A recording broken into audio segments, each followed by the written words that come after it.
afternoon and welcome to CEC Gurukul lecture. In continuation with the series on sociology of kinship, in today's lecture we're going to talk about the impact of technology on marriage, especially in terms of how marriages are negotiated and how the partners are selected. And before we start on with the idea of how this is a creation and continuity of some of the aspects of marriages in India, it's important to go back to the previous lectures where we're trying to understand marriage as an important social structure which helps us to not only understand the relations within the domestic sphere but also kind of helps us to understand the wider social political changes taking place. So to begin with, let us try to understand that marriage as an institution, especially in the context of India, is not only something to be achieve individual compatibility, but for very long time marriage was in terms of a means of establishing alliance between two groups, two clans, and in that sense the role of the elders, the parents, the caste, the community played very important role. Now when technology comes in, and technology as symbolic of modernity, does it imply that the so-called traditional structures are out and modernity, technology, internet has given us a new meaning of marriage? So to understand this, we will go back to the idea of how there has been a shift in the way marriage are negotiated, and here the focus is in terms of understanding how the spouse are selected or the marriage partners are selected. So in traditional society, marriage partners were selected by parents and relatives on the basis of family status, culture, caste, dowry, while with modern society or with modernity, the individuals give more importance to the education, to the character and physical appearance. But does this mean that the significance of caste, community, status and the economic transaction gets reduced? We will see in the course of the lecture that it is not so. So the growth and development in technology has impacted both the process of matchmaking and involvement of individual and other members in the family. So earlier, when it was the known familial domain who were negotiating the selection of spouse on the criteria of caste, religion, on the criteria of class, we see that non-familial individuals and organization enters in the sense of kind of giving a more wider options of selection and keeping in mind that the traditional identity need not necessarily work. However, state data from several studies indicate that even in today India's society, parents choose mates for their children as a norm, and in that context we'll see that arranged marriages are still a kind of an important identifier for Indian society. There is also an increasing rise in the trend of matchmaking through internet websites. A plethora of websites has come up over the last 2 or 3 decades which are catering only to the function of selection of spouse. In a study titled Surfing for Spouses, Marriage Website and the New Indian Marriage, the author Preeti Dhanda and Ravinder Kaur observes that there is an increase in the use of internet for matchmaking. So the reliance is more on information being provided through the websites which enable the individual to select partners based on their own taste and preferences.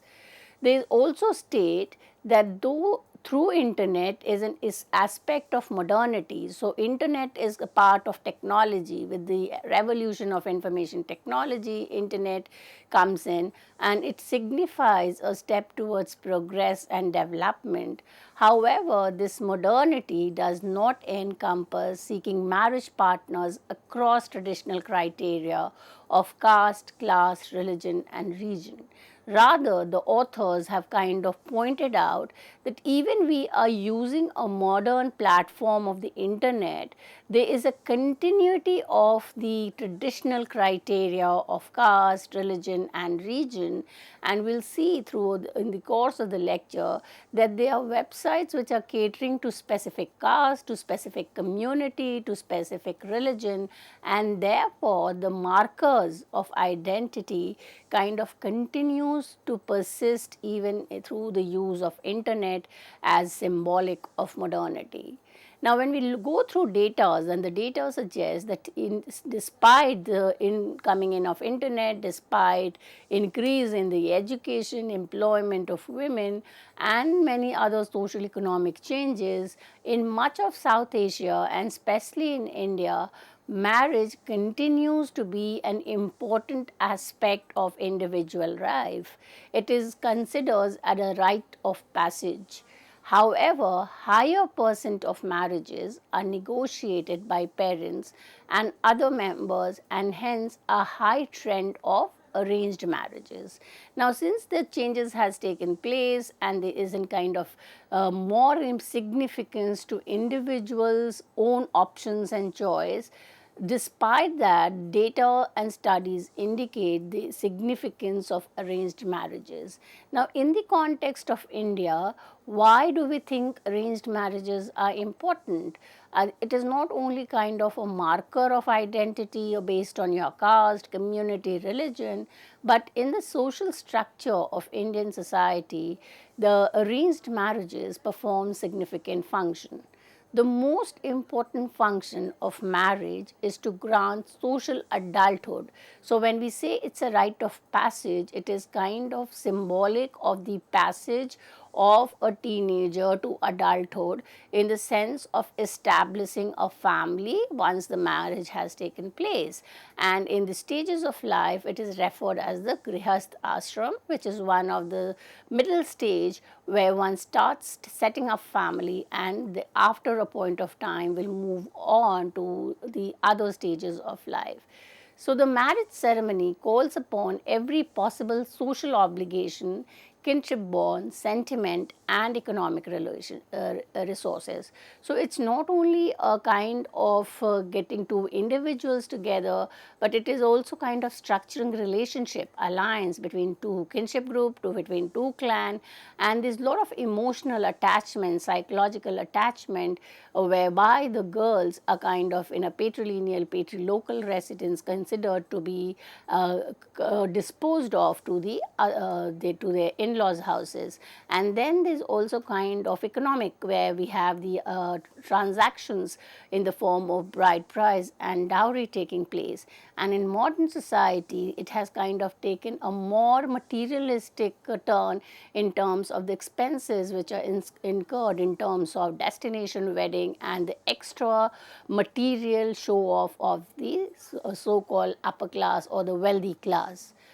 The arranged marriage system has been described by scholars as a patriarchal artifact invested in maintaining caste purity, class privilege and gender hierarchy.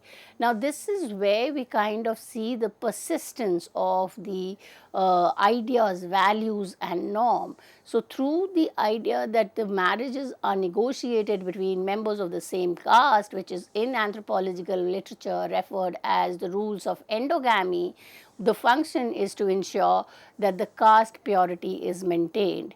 Again, there is a kind of another rule which says hypergamy.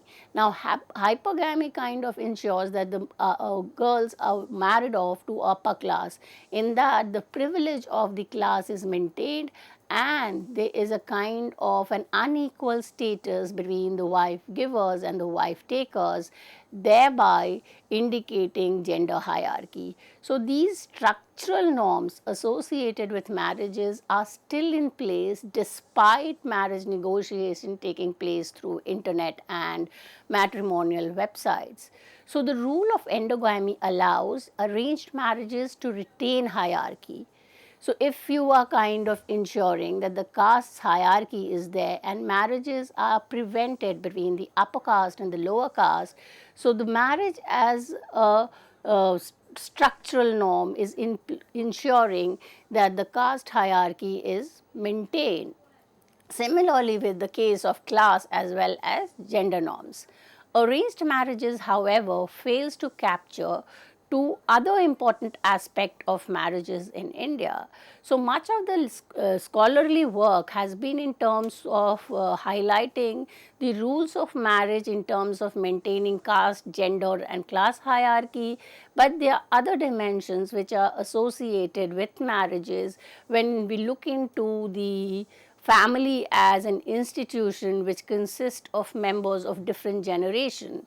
So one of the limitations of understanding the significance of arranged marriage is to look into the intergenerational contract. Now intergenerational contract implies that in an Indian family, the older generation and the younger generations are kind of into a reciprocal relationship.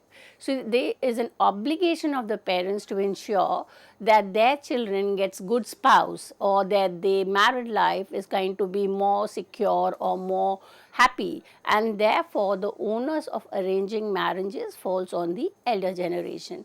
Now however, because of the technology, because of the changes in the economy and political system, there is lot of generational difference, and therefore the younger generation, because of the different taste, because of the different choice, may resent the idea of the spouse being selected by the family or the community. The second limitation is in terms of the obligation of parents to arrange marriages confers on them the opportunity to exercise power and control over children. Now again, if we look into family as an institution where there is not only the hierarchy of gender but also of age, and age as a criteria of hierarchy ensures that those who are in the upper generation have a little amount of power to control the lives of the younger ones, and marriage becomes one of the ways or one of the modes by which the older generations are able to have control over the younger generation. The parental involvement in arranging marriages remains a tightly protected privilege in India. Practices outside the normative pattern are neglected or ignored. So much of the sociological and anthropological literature does not talk about the something which is done outside the norm, or what are the repercussions of not going in by the norms of the society. Now when we look into the idea that there has been a change in the marriage negotiation, we see that there is a shift in the way in which the spouse or the marriage partners are selected. The deviation from the norm that are beginning to challenge traditional boundaries of caste, community and family, arranged marriages as well as equation within marriages. In contemporary time, there is a shift in the manner in which spouse selection or matchmaking is done. And what is the shift? In the traditional society, we had face-to-face process in which the family and community were intimately involved, to one in which more anonymous media has come in. So from a familial domain where there was a physical interaction between the two family or the two group, it is now into a virtual domain where the negotiation are through mediators. And who are the mediators? The mediators are newspaper, where we see on weekend there are number of pages on matrimonial advertisements, or they are kind of also a number of bureau, marriage bureau, and very recently it is the internet which has come in as a mediator between two family or two individual in terms of the selections. In India, multiple modes of matchmaking continue to survive side by side. So it's not that once the modern modes have come in, technology has come in, the traditionals are thrown away. They continue. What has kind of happened is that there is a increase in the number of modes in which negotiations are taking place. So we have newspaper, we have social media, we have websites, and along with that we also have the individual physical interactions. Matchmaking through internet websites, a new mode that is increasing rapidly among family and marriageable youth. From a single matchmaking website, which was the Sadi.com, which started in 1996, the industry has proliferated rapidly to include about 1,500 such websites. Now, the text that we are referring to is a 2014 publication. So, the number has kind of increased much more than what the data are being referred here.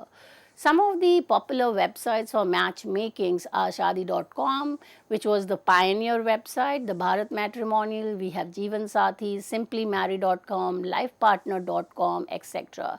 Now, when we go into the history of these websites, it's important that why are the numbers increasing? The number of such websites are increasing because the youth has found it more reliable to find partners which are kind of more of their own taste. More than that, the meaning of the institution of marriage has changed from being something which was of a collective strengthening of family relation, kinship bond, to ensuring more compatibility, more freedom, more space, and that is the reason why it has kind of increased in number. Now, this increase is also kind of to be understood from an economic aspect, and that we will see that those who are kind of running these websites are making a huge amount. It's kind of a very profiting industry. So, the social, the cultural is embedded in the economy. So, matchmaking through internet websites raises several important questions about the nature of contemporary marriages in India. To understand the impact of technology on the changing nature of marriage, it is important to get answers to the following questions. Number one, if matrimonial websites represents a globalizing phase of marriage, are marriages arranged through use of technology modern? So, when we say that marriages are kind of to be understood as modern, does it kind of move totally away from the traditional marriage? Does the function, does the idea or the meaning of marriage completely transformed? Number two, does the use of technology for matchmaking implies transfer of the ideals of individualism, choice and equality from West to India? Now, this we have kind of been discussing in the other lectures in sociology of India, that much of the theorization of Indian society was coming from the West, from the Orientalist, and there was a kind of comparison between India and the West. India was described as a society which is more collective, and the Western society was considered to giving more significance to individuality. Now, in the evolutionary understanding of social change, there was kind of a shift from India towards West, because West was portrayed as more progressed, as more developed. So, the idea was to move from collective to individual. Now, when we look into this social transformation and internet technology becoming an important aid, does relying on matrimonial website imply that in India this transformation from collectivity to individualism has taken place? The third question is, do website based marriage unite like minded people across the barriers of class, caste, community, region, religion, and kind of more significance of choice, etc.? Fourth, has matchmaking agencies shifted substantially from parents to marrying individuals? Next, are more such marriages based on self choice? Are the resulting marriages more gender equal? So, when modernity comes in, the idea of gender equality comes in. So, if the marriages are negotiated by individuals themselves and kinship, community, family does not play any role, then the modern marriages and modern families should be more gender egalitarian. No changing ideas and ideals of courtship, intimacy, and conjugality make the internet a preferred mode. Is the technology itself facilitating incipient new ideas of intimacy and marriage? So, it's kind of a two-way connect. So, once we have internet and there is a sharing of information, we are kind of open to the cultural values, norms of other society, and we are living in a global world. So, that has kind of led to the rethinking of the institution of marriage and intimacy. And could that be then the answer to the increase in the number of matrimonial websites? So, the major idea is to, if we were to get a good clear answer to the question, do modern technology yield modern marriages, the authors have pointed to three areas. Number one, to explain how marriage website works as matchmaking. So, the entire functioning of these websites have been studied. Number two, using data obtained from one of the national matrimonial website, it explores the social profile and trend among users of these technology. So, it is kind of constructing a data which is suggesting who are the users, from which part are they coming in, why are they preferring websites compared to the other.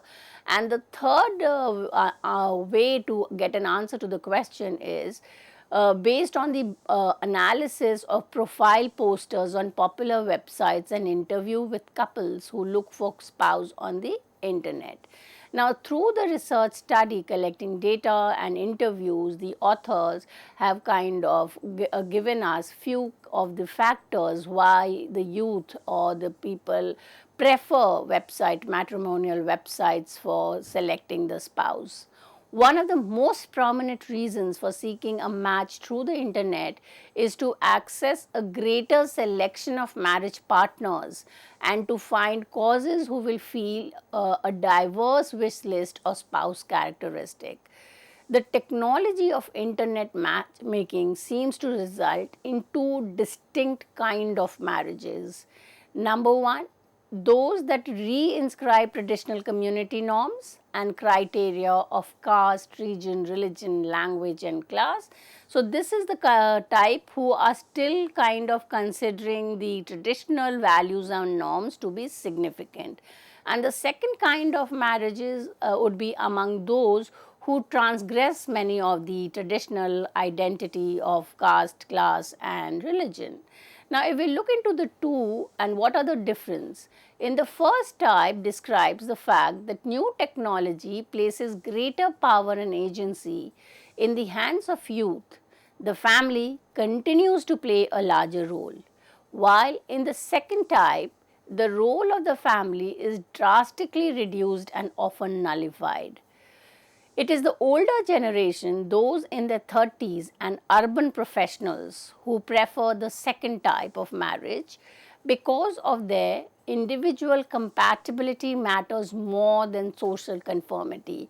So, the two cultural values, one is individual compatibility and the second is social conformity.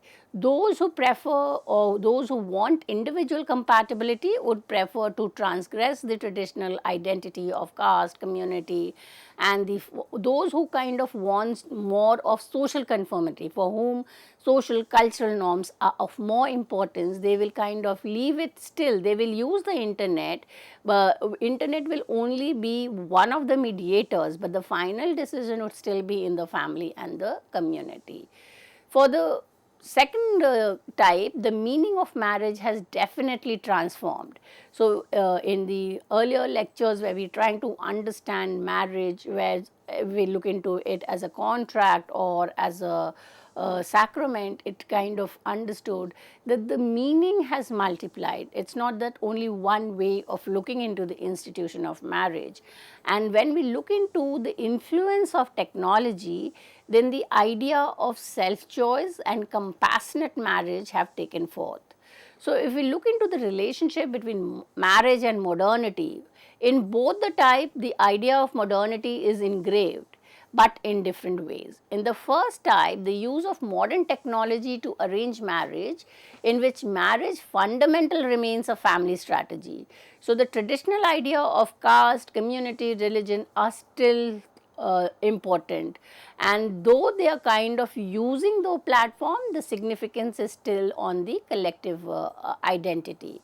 In the second, which is allowing individual to challenge traditional marriage and pursue more egalitarian marriage, the process of matchmaking through internet remains, however, a gender one, privileging men more than women.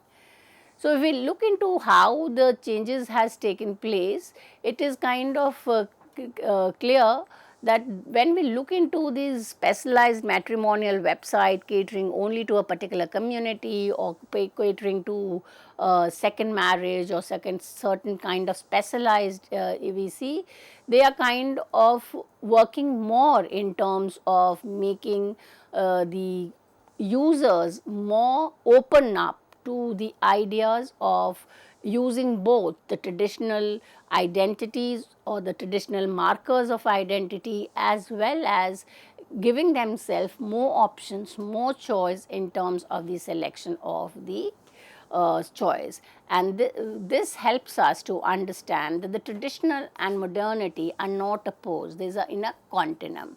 And marriage changes helps us to understand this. With this, I come to an end of this lecture. Thank you.